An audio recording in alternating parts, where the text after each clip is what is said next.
Hello, this is Shantel Alcayde from E11E, and in this video, we will be talking about mean, variance, and standard deviation of a discrete random variable, together with Claudine Ferrer, Aeron Acovera, Danice Pascua, and Estacio. First, let's recall what probability and discrete random variable means.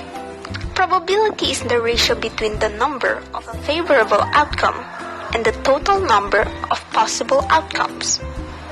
A discrete variable is a variable whose value is obtained by counting, and when you list them down, there are no values in between. So, shall we start? To get the mean or average of variance and the standard deviation of a discrete random variable, take note of these following formulas. For the mean, we will use the formula mu is equal to the summation of x times its corresponding probability. For the variance, the formula will be variance is equal to the summation of mu subtracted to x squared multiplied to its corresponding probability.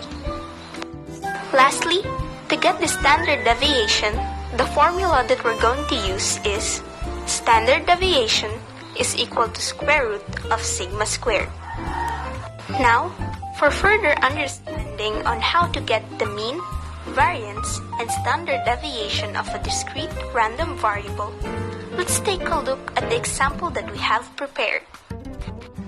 A subject teacher wonders if how many of his students attend his meeting through Zoom per week, which he represented with the random variable x and came up with the following probability distribution. 0 has a probability of 0.1, 1 has a probability of 0.2, 2 has a probability of 0.2, 3 has a probability of 0.2, 4 has a probability of 0.1, and 5 has a probability of 0.2. The first thing that we're going to find is the mean. The formula that we will use is the summation of the p of x times x is equal to the mean. You can use a table so that your calculation will be more organized. And to get the mean, you need to multiply x to the p of x. After finding the value of it, you must round it off by 4 decimals. Second, we are going to find the variance. We will use the formula variance squared equal to summation of x minus mean squared multiplied by p times x. In calculating the variance, we are going to add 3 more columns in the table to represent the next steps.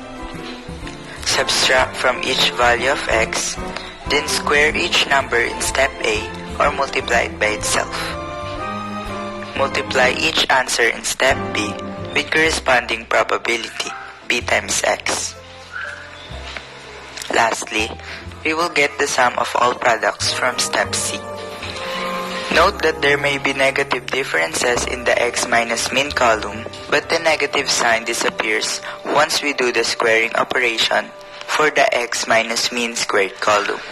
Since the total of last column is 2.2240, it is now the value of the variance.